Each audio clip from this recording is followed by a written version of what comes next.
Welcome to lecture 11. My name is Professor J. N. Mandal, Department of Civil Engineering, Indian Institute of Technology, Bombay, Mumbai, India. The name of the course, Geosynthetics Engineering in Theory and Practice. This is module number 3, lecture number 11, Geosynthetics Properties and Test Methods. Now, I address the recap of previous lecture. Earlier we covered when to test geosynthetics, physical properties, and we also partly covered mechanical properties. Now we will show you puncture resistance test as per STM D6241 and ISO 12236. You can see this is the puncture resistance test equipment, and this inside diameter of the CBR mold, that is about 150 millimeter, and this white color, this is geotextile material, is clamped into the CBR mold, and the load is applied with a 50 millimeter diameter steel cylinder and flat tip rod, and then you can measure what should be the CBR puncture strength, and CBR puncture strength is expressed as Newton. The material may punch, so we should know what should be the puncture strength of the geosynthetics material. Now, Kajipi and Venetian 1986 give a correlation between the tensile strength of the geotextile and the puncture strength, and here given this equation, Tg is equal to Pp divided by 2 pi r. So, Tg is equal to tensile strength of geotextile, Pp is equal to puncture strength in kilonewton, and r is the radius of puncturing rod. So, you can calculate also what will be the strain at failure.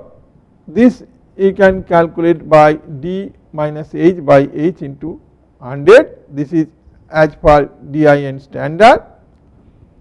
You can see this is the d, and this d is the diagonal of the geosynthetics at failure, and this is h.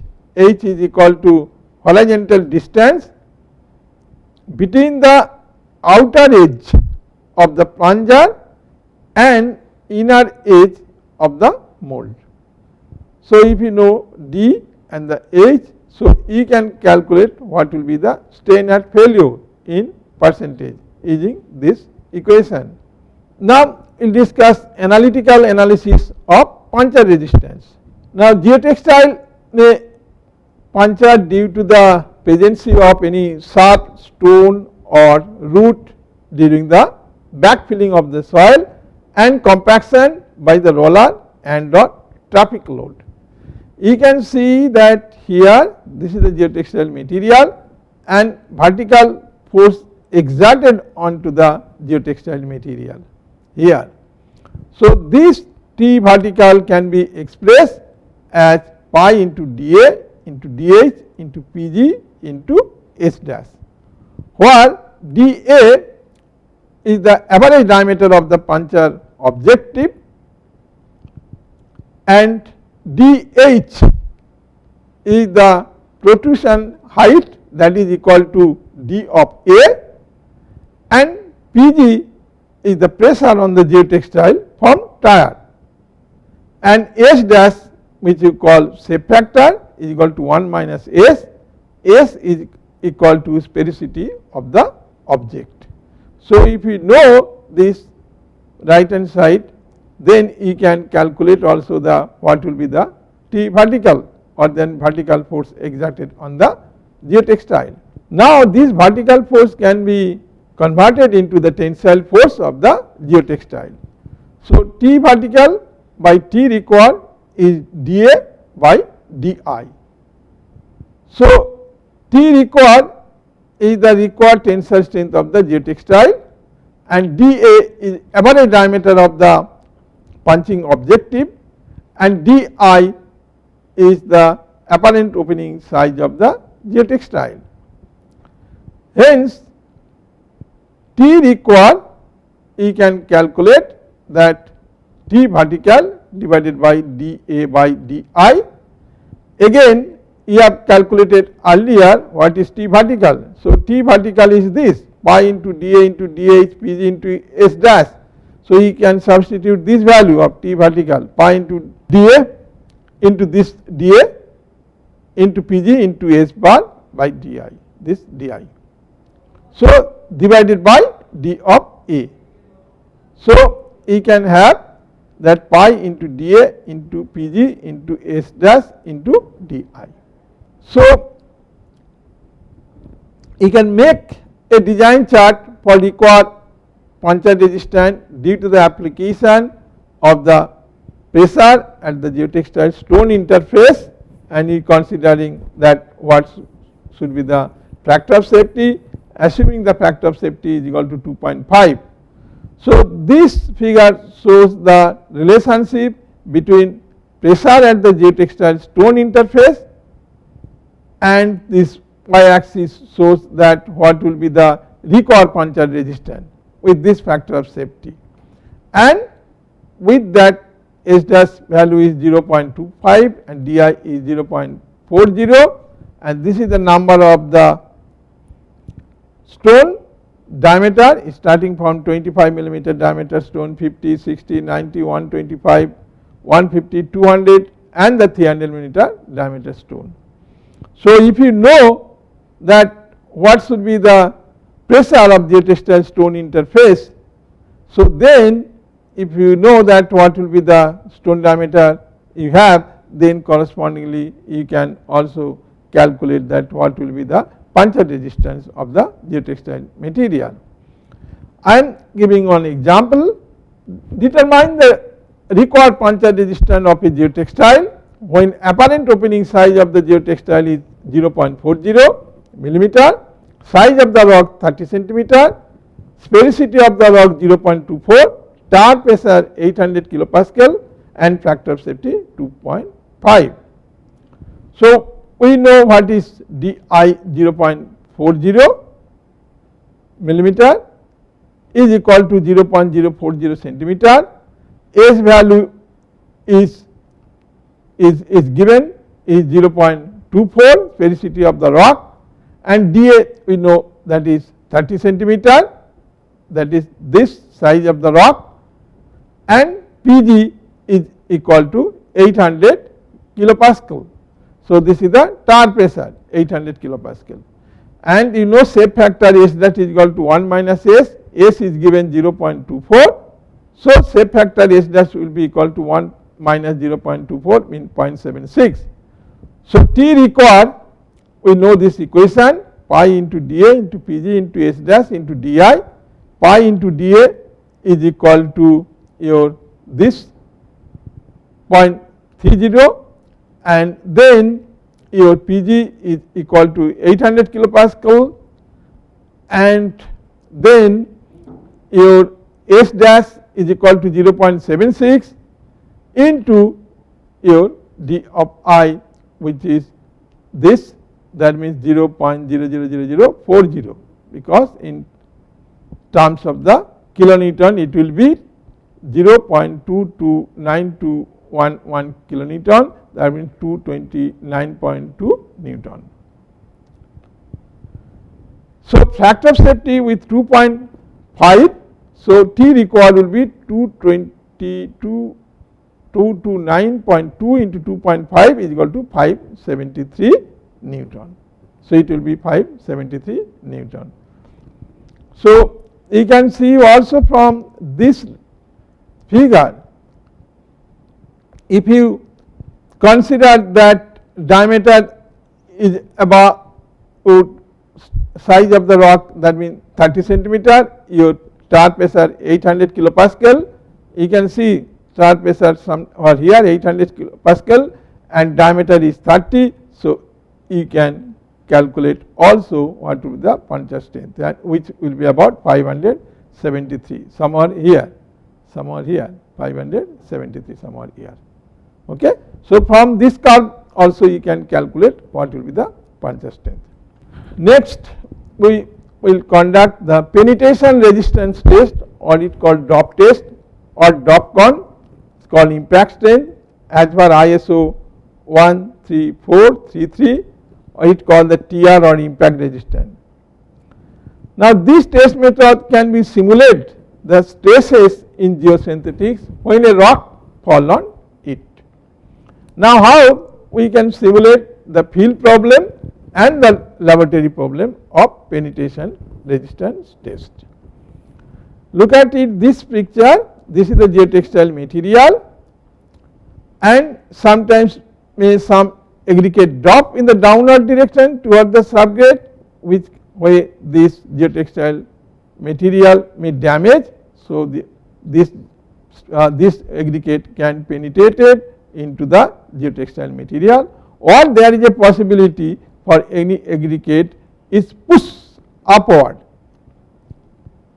Also, the geotextile material may damage, or sometimes you can have very angular type of the aggregate which also can damage the geotextile material. So, this is in the field, and this also can be analog with the laboratory test using the severe plunger test. This is in the static case, this is a severe plunger mole and this is the geotextile material, and this plunger is just pushed through the geotextile material. So, this is flatter, this may be the flatter, or it may be that what you call the DOPCon test, this is pointed.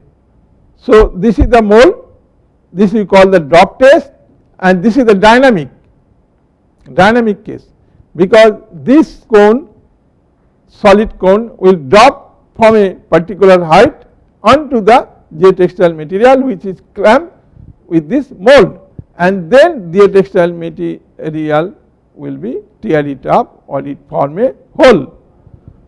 So, this hole also can be measured. So, you can see here that severe mole, and this is, you can see that cone which is dropped from a particular height, and this is the pointed cone, and this is filled up with the water, drop consent method. This is dynamic impact cone, this is the geotextile material which is fixed to the mole, and the container is filled with the water to simulate the very soft soil, and it ensures more practical result. So, when you drop this pointed cone into the geotextile material, and this geotextile material will form a hole, and then you can measure. So, this is the prefabricated cone to measure the diameter of the hole. You can see this is like this, it has been calibrated like this. So, this rod can be inserted into the hole of this geotextile material, and then you can see that what should be the diameter. So, diameter may be whatever it is in millimeter, that you have to express in diameter. So, some analytical analysis of tear or impact resistance. So, when a rock fall freely on the geotextile from a height, geotextile resists the impact and or damage, and consequently gravitational energy gets developed. So, how we can measure the energy? So, energy small e can be written as M into G into Z, where M is equal to mass of the rock, Z is equal to height of the fall, this is height of the fall Z, and G is equal to acceleration due to gravity, that is 9.81 meter per second square. So again this m mass you can write V into rho r. So mass is equal to V into rho r. So V is equal to volume of the rock and rho r is equal to density of the rock. So again the density of the rock can be written rho w into Gs, where rho w is equal to unit weight of the water, that is 1000 kg per meter cube, and Gs is the specific gravity of the rock which is dimensionless, that is 2.7. So you can write then V into rho g into G into Z, then V is equal to 4 by 3 pi r to the power q into rho r, and this r again is equal to radius of the rock, that will be d by 2 because d is the diameter of the rock. So you can see if you substitute r is equal to d by 2, so this will be dq by 8 into rho r into G into J. So this is pi, if you calculate this is pi, and this will be the dq by 6 into rho w into Gs into G into Z, because rho r is equal to rho w into Gs. Rho r density of the rock is equal to rho w into Gs. So that is why we are writing rho r is equal to rho w into Gs into G into Z. And here this diameter d in terms of the meter, remember this is in terms of the meter. So when d in millimeter, so energy E can be expressed pi into d by 1000 whole to the power q by 6 into rho w into Gs into G into Z. That means if you calculate this, you can have 13.87 10 to the power minus t dq into Z, because all this value is known to you. Rho w is equal to 1000 kg per meter cube, Gs is equal to 2.7. So you can write energy in terms of the d and the z. So you know that what is d, you know that what is z, z is equal to what will be the height of the fall. So this is energy related with the d and z. So we can draw a design chart between the energy mobilized and the x axis is the height of the free fall for different diameter of the stone. So you can see at any height this stone can fall. You know that what will be the diameter of the stone, and then you can calculate that what will be the energy mobilized. So this design chart for energy mobilization due to the free fall of a rock on the geotextile material. Now in this design chart is only applicable when the geotextile is placed on a firm subgrade. But if it is not firm subgrade, then what? Then how we can solve the problem? Now when the rock fall on a geotextile laid on a very soft subgrade soil, that means geotextile will deform and also resist the high amount of impact energy. Therefore, it is necessary to determine the modified factor of safety as given by Koehler 2005. So you can see that this is the modified factor, this is the y-axis is the modification factor, and the x-axis is the severe value or undrained shear strength value of the soil. So if you know what is the undrained shear strength value or the severe value, then you can calculate what will be the modification factor.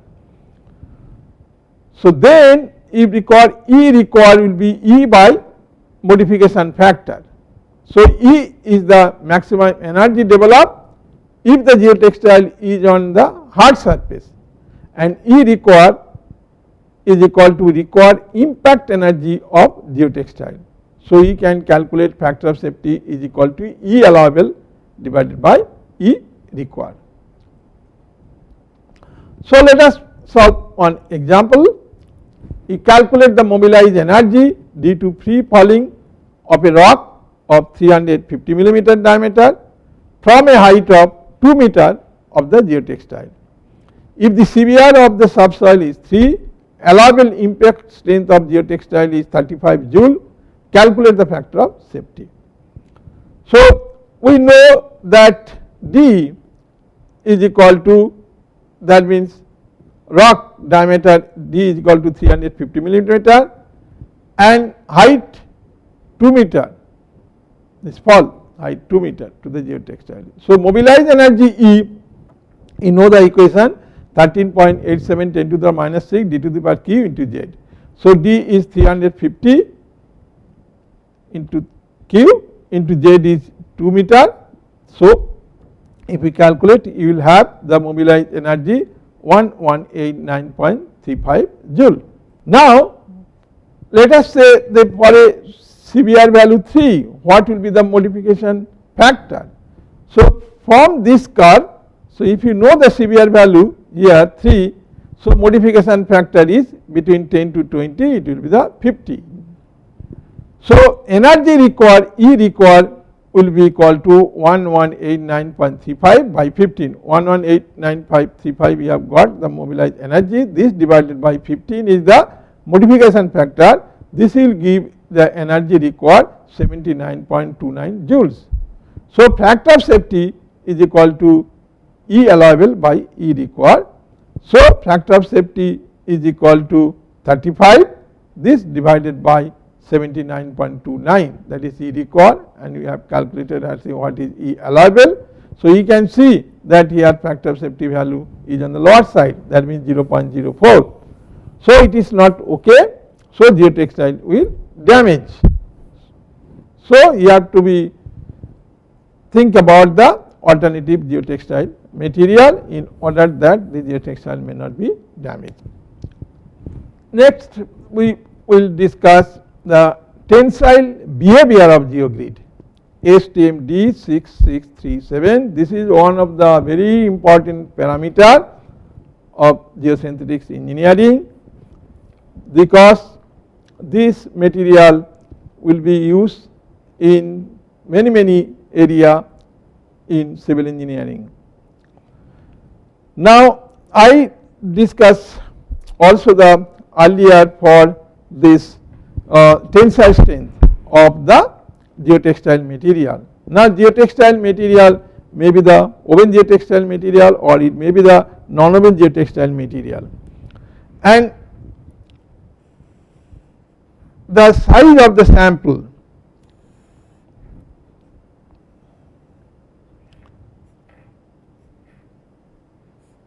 if this is the 200 millimeter and this will be 100 millimeter. So, this is the size of the sample.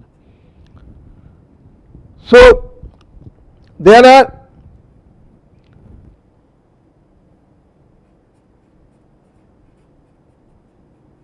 woven geotextile,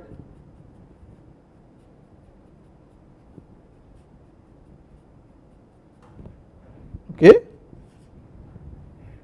There may be non-woven geotextile,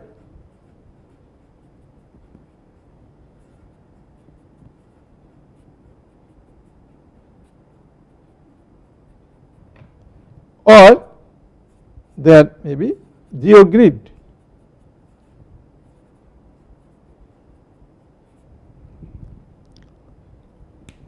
So, I always say that you should go for the wide width tensile strength, wide width.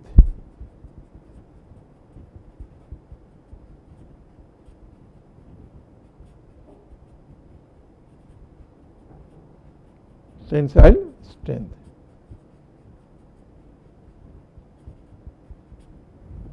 So, you have to follow the wide width tensile strength for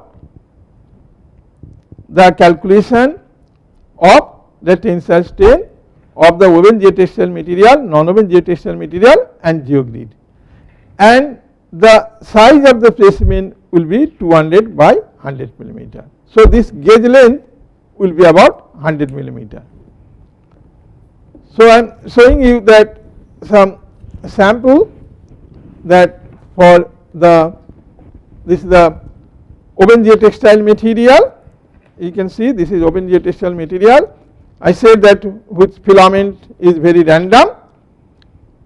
So it may be the tensile strength in machine direction and cross machine direction, even then diagonal direction also same, and this is the size of the sample 200 by 100 millimeter. So this will be the gauge length. So this is wide width tensile strength is recommended for the non-open geotextile material, which filament are very random. But in case of the open geotextile material, this is open geotextile material, you can see that with filament, this filament and this filament is perpendicular to each other. That is why it is open geotextile material.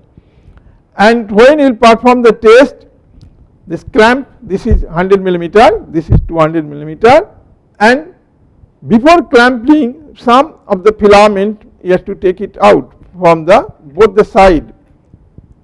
Otherwise, that proper clamping will not occur, and there is a possibility for the slippage. So you have to be very careful for the preparation of the sample. How to prepare the sample, what should be the gauge length, and also what should be the strain rate. So this is also wide width tensile strength for the open geotextile material. Apart from that, you can also calculate the wide width tensile strength for geogrid material, which this is 200 millimeter and this gauge length about 100 millimeter, and you always cut the geotextile material in the middle of here. So and then you are to conduct the tensile strength of the geogrid material, and this is also wide width tensile strength material. So when you will conduct this kind of the test, whether it is a open geotextile material or the non-open geotextile material, so you can draw the relationship between the tensile strength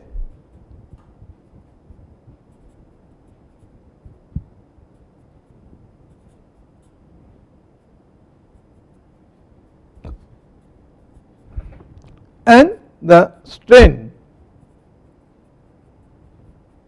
okay, in percentage is kilonewton per meter. So you can have a nature of curve, let us say like this, but you have to be very careful about the clamping. If clamping is not proper, if it is a slippage, it is sometimes very difficult to understand. So you can see that if there is any slippage problem, then if you can draw the curve or from the, you can obtain, let us say this is the stress, same, this is kilonewton per meter, and this is the strain in percentage, and you will observe that something like this. So this shows that there is a possibility for the slipping. So when you find this kind of the result, you should reject that, because the clamping is not proper. So it is required for the proper clamping of the geotextile material when you will perform the test. So because when you will go for this kind of the material for testing, and if it is a very high strength material, then sometimes it is very difficult to perform the test across the wall. And that is the why the ASTM has modified the tensile strength, and that is as per ASTM D6637. And the tensile strength of the geogrid material has been much more simplified. And you can see, you can go for the with the clamping or hydrostatic pressure certain strength of the geotextile material, and if the strength of the geogrid material is very high, so you cannot do by clamping, you may require some alternative, the roller clamping, which I will show you. So now the tensile behavior of geotite, that modified version, is maybe about 2001. You can see here that this is a single, this is the specimen dimension, that is single, and also the multi-rib. So they are specified A, specimen dimension for the method A, and specimen dimension for the method, this is B and C. And you can see this is the only single here, and this will be the 2 aperture or 300 millimeter. So you can conduct the test, or you can make a 5 rib or 200 millimeter, and this is 2 aperture or 300 millimeter. Then you can perform the tensile state by the universal testing machine. So this test is much more simplified.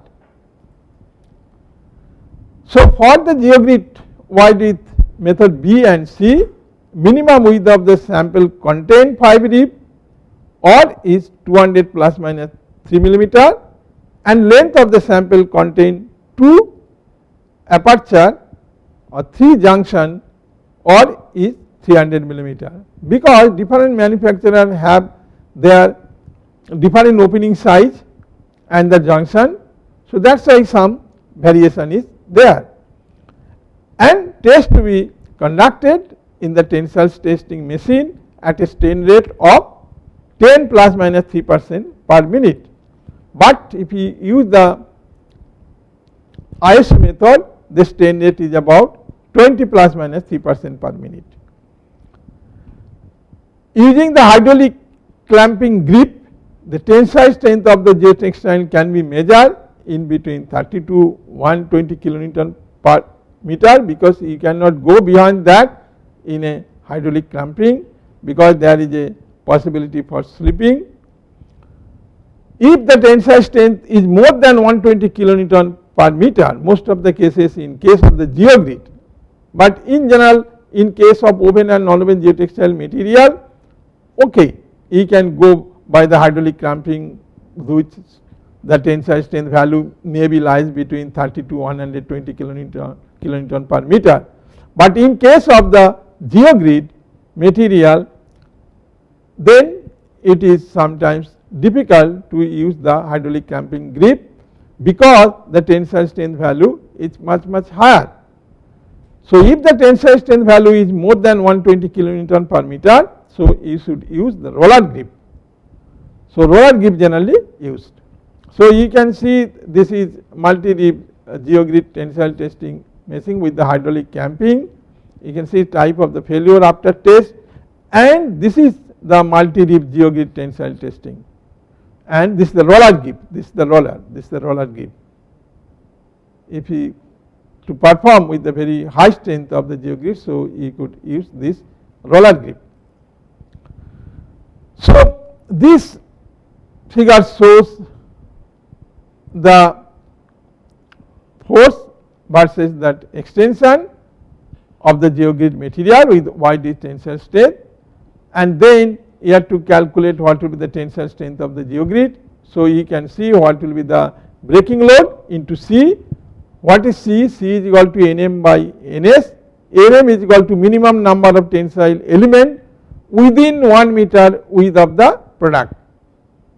So you have to check that how many element in the geogrid material within a 1 meter width, because different manufacturers have their different number of the tensile element. So, that is why you have to measure that what will be the minimum number of tensile element within 1 meter width of the product, and Ns is equal to number of tensile element within the test specimen. So, C can be calculated as a Nm by Ns. So, if you know the Nm by Ns C, then you can calculate what is tensile strength of the geogrid. You know what is the observed breaking load, and then you measure the C with this Nm by Ns. So, you can determine the tensile strength. So, we have performed many tests of geogrid test. This is in the MD's machine direction, this is in a cost machine direction. You can see ultimate tensile strength value 38.30 kilonewton per meter, and cost machine direction it is 32.50, and the strain in the machine direction 12.86 percentage, and strain in the cost machine direction 13.56, like that. So, you have performed many tests, very high strength also, it is starting from 38.30, 51.96, and then 71, then 99, then 122, then 130.77, and 172.30, and 206.00. You can see that machine direction it is increasing, but cost machine direction 34, 30, 30. So, you do not require the very high strength in the cost machine direction. You can see almost lies between 32 to 35, like that. And also at the same time you can look the strain value, that is also very important, and in all cases whether it is the machine direction and cost machine direction, it lies between 10 to about 13 or 14, but it is permissible is up to 15%. So, this material is reasonably okay. Now, apart from the wide width tensile strength of the geogrid material, so we also calculate the geogrid rib tensile strength, that is as per GRI GG 187. The test sample should contain the 3 junctions in the concerned direction, and for a biaxial geogrid the tests are to be done for both in the longitudinal direction as well as transverse rib. So, rate of extension of the test machine is 50 millimeter per minute, and unit of the rib tensile strength is kilonewton. So, T rib will be equal to summation of Ti by N. This Ti is equal to ultimate test strength of each rib, that is kilonewton, and N is equal to total number of test specimen, the minimum 10 number of sample is required. So, T grid, that means ultimate tensile strength of the geogrid, can be expressed as T rib into N rib divided by L. So, N rib is equal to number of the rib in the length L, typically taken over 1 meter, generally L is taken over 1 meter. So, L is the length used to determine the number of rib in a meter. So, you can calculate what will be the T grid. So, ultimately you can calculate what is T rib. Similarly, you ought to calculate that what will be the geogrid junction node strength. This is as per GRI GG2. You can see that unit of junction or the node strength, and this is expressed as kilonewton, and here too this is the rib and this is the node. So, junction strength efficiency is evaluated as the ratio of junction strength to the rib strength. It may vary from 7% to 100% as say Kohinoor 2005. So, we have also performed the junction strength, rib strength and the junction efficiency for different category of geocentric material.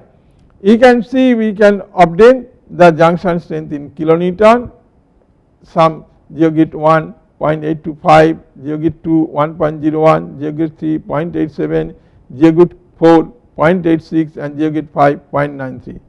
Similarly, for this GeoGit 1 we have the deep strength 0.91, GeoGit 2 0.99, GeoGit 3 0.88, GeoGit 4 0.80, GeoGit 5 0.91, and then you are calculating the junction efficiency. This is most important, junction efficiency in terms of the percentage.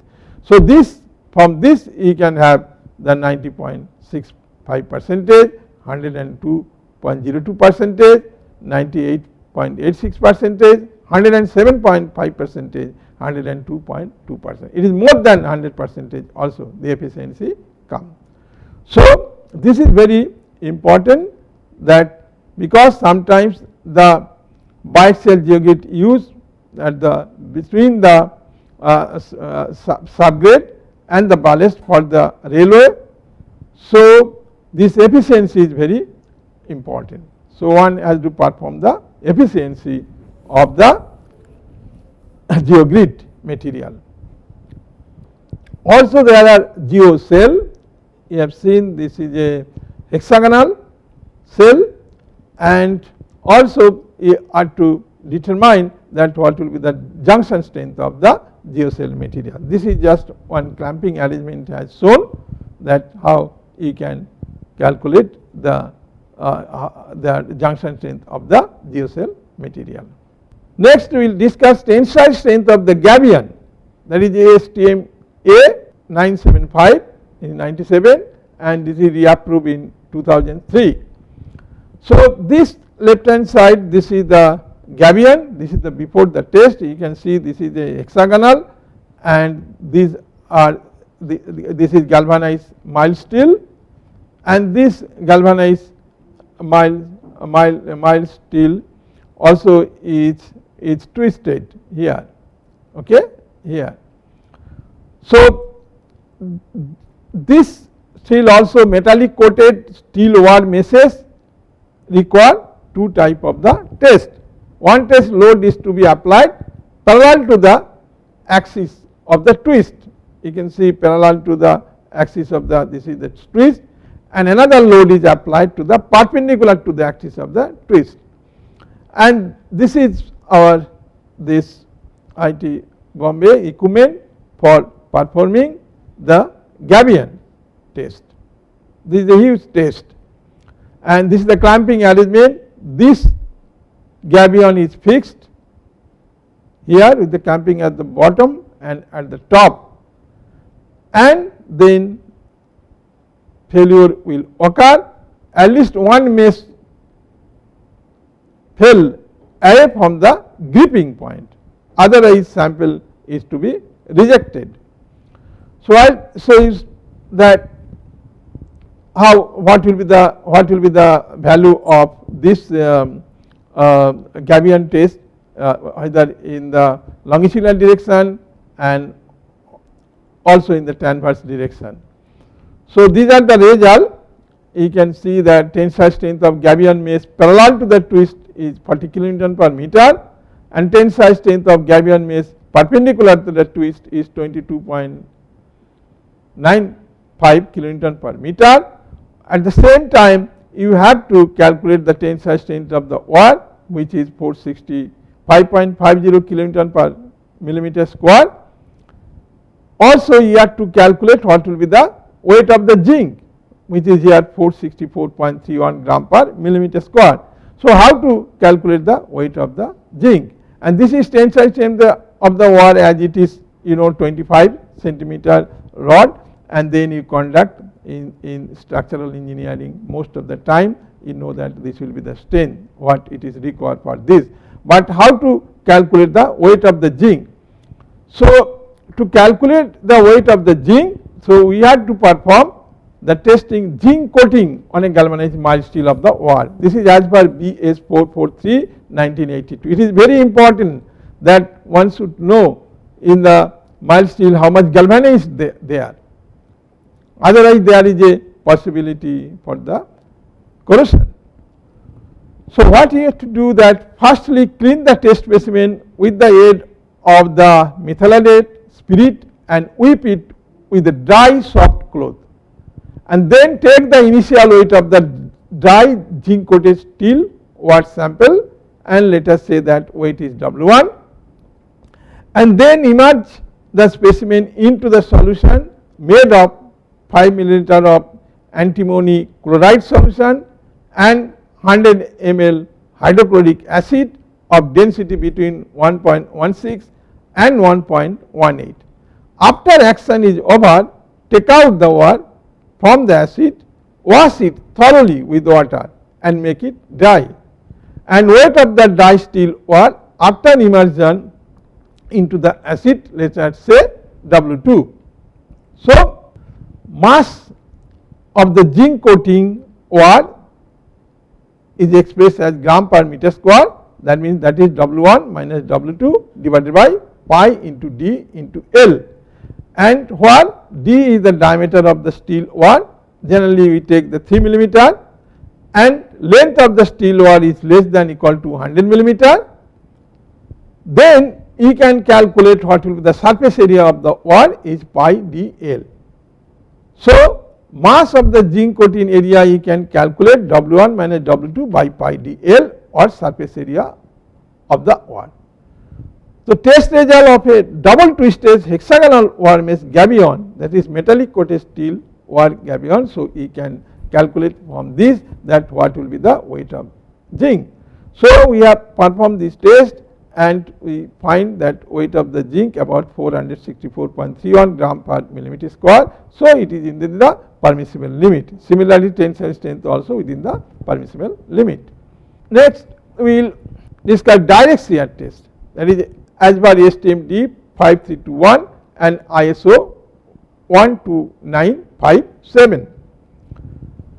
So when you perform the direct shear test, there are two types of the direct shear test. One may be the small scale direct shear test, another is large scale direct shear test. Now we can perform the direct shear test from soil to soil, and we can also perform the direct shear test from soil to geosynthetic material. So when you perform the soil testing soil to soil, that is very traditional method we conduct, and this is the direct shear test, and the lower part of this direct shear test is the soil, upper part also direct shear test is soil, and the porous material at the bottom and the top of the sample, there is a loading pad, and then you are applying the load and then you are applying the shear. So you can measure this vertical and the horizontal strain, it is run at a particular strain.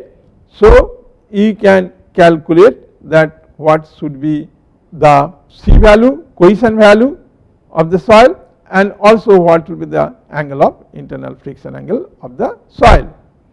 However, when you will perform the direct shear test in a of a geogrid or geotextile material, then you are to modify this system. So direct shear test. So when tests are to be conducted with the soil to geosynthetic material. So if the bottom part is the soil and compacted, and then the upper part it is a geotextile which is fixed with the wooden block. This is the geosynthetic material with the wooden block is fixed, and then you place on the soil and then you apply the load. You can see how there will be interaction between the soil and this geosynthetic material. I am just showing you that how it is, that if this is the block, upper wooden block, and then the geosynthetic material, sometimes it is posted or it may be the anchored like this. So this is the wooden wooden block, and this is the geosynthetic.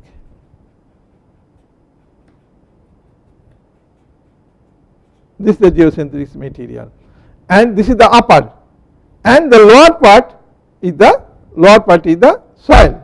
So lower part is the soil.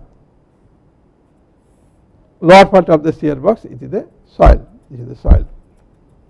So you have to be fixed properly or tightening properly the geotextile material with the wooden block, and this geotextile come in contact with the soil. So there will be a shear between the geotextile and the soil. So we can calculate that what should be the adhesion or the angle of internal friction. When we say the angle of, we say the cohesion when it is a soil to soil, when it is a soil to any other material we say adhesion. So you remember what is cohesion and what is adhesion. So soil to soil is cohesion and soil to geosynthetics is adhesion. So this is the our very large scale direct shear test, where we perform the direct shear test, and size of the test box is about 300 millimeter into 300 millimeter, and displacement rate is 0.05 millimeter per minute. You can see this is the direct large scale direct shear test, and here is the geogrid material. Here is the geogrid material. So you can place also bottom also top, and can be fixed and can be conduct the test. And this is our small scale direct shear test box. The size of the test box is generally 60 millimeter by 60 millimeter. You can also perform the direct shear test, but it is recommended that in case of the geogrid material you should perform the large scale direct shear test value. So that will be much more appropriate. So shear strength, how you can calculate the shear strength. So when soil to soil, we say that tau s shear strength of the soil is equal to C plus sigma n tan pi, where C is the cohesion of the soil, sigma n is the normal stress, pi is equal to angle of friction, that means soil to soil. When you perform the direct shear test in a soil to geosynthetic material, so you can express tau g is equal to Ca plus sigma n into tan delta. So tau g is equal to shear strength of soil to geosynthetic material, Ca is adhesion between soil and geosynthetics, and delta angle of wall friction between soil and geosynthetic material. So geosynthetics efficiency due to cohesion and friction can also be written as, this is the efficiency n of C due to the cohesion, that is Ca by C into 100, and efficiency due to friction, that is n pi is equal to tan delta by tan pi into 100. That means if you know soil to geosynthetics adhesion and soil cohesion, so you can calculate what will be the efficiency due to cohesion, and similarly if you know what will be the friction angle of soil and what will be the friction angle between soil and geosynthetics, so you can calculate what is efficiency due to friction. So we have calculated the efficiency by different types of the geogrid material. We conducted soil to soil and friction angle 36 degree, efficiency 100%. Soil to uniaxial geogrid 40 is friction angle 34 degree and efficiency 94%. Soil to uniaxial geogrid 60, friction angle 34.5 degree and efficiency 96%. Soil to uniaxial geogrid 80, friction angle 35 and efficiency 97%. So minimum width of the geogrid Wg should be as follow as to obtained by the highest efficiency. So Salisbury 1985, he has given the expression that Wg, that means width of the geogrid, should be greater than 3.5 times of d of 50, where d 50 is the average size of the backfill material. So, if you know that what will be the average size of the backfill material, then you can calculate what is minimum width of the geogrid, and if we adopt the minimum width of the geogrid within this equation, then it will perform better. So, one has to be taken care of the opening size of the geogrid material, and that also depend upon the what will be the average size of the backfill material. So, with this I ended up today's lecture. If you have any question, welcome. Thank you very much for attention.